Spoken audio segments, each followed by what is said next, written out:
Break-even calculations. As with any calculation, it is easy to make a mistake. There are two simple equations you can use to double-check your answer. You can calculate the break-even point in units cost/revenue. Either way, the result should be the same.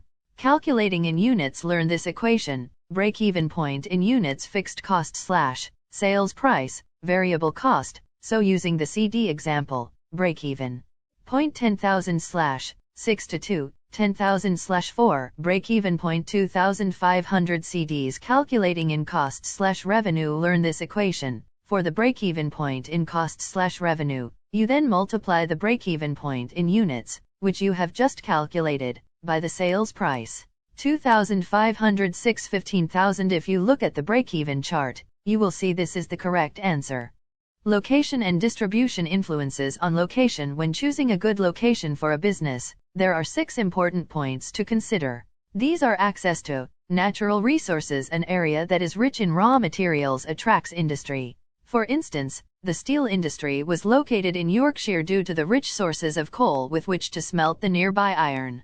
Transport links. Canals were the quickest way of moving bulky material around until railways were built. Now a network of motorways makes it easy to transport goods. Some industries still need to be close to transport links, so produce can be moved to market quickly and cheaply, e.g. newspaper printers and distributors. The workforce. It used to be a problem to find enough people to make up the workforce, but with high levels of unemployment this is no longer an issue. However, workers with specialist skills are often needed. Many engineering and technology firms locate near universities, where people with the right skills are often available. Markets. Getting produce to market is no longer a problem because of the extensive transport and communications links in the UK. It can be an advantage being located near a densely populated market like Greater London, but the land costs are usually higher. Supermarkets and restaurants locate near their markets, or customers. External economies of scale. In some areas, a whole industry has developed, like the car industry in the West Midlands. This concentration means that firms there can share expertise and training. They may even work on new research together. This can lead to shared economies of scale, such as cheaper prices for components through reduced delivery costs. Central government funding. Central government sometimes offers incentives to any firms who are prepared to move to a targeted area. These might be areas of high unemployment or where the local economy needs stimulating.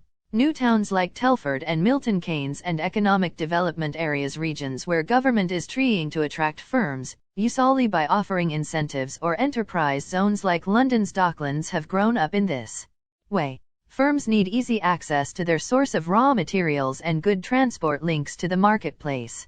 They require a workforce with the right skills and want to benefit from external economies of scale. Costs are reduced when business concentrated on one location, e.g. transport cost is reduced. These may mean product could be made more cheaply. Footloose industries. Footloose industries can locate anywhere in the world and are not limited by any of these location factors. Examples include IT companies and call centers, which both use telephone lines to transmit information.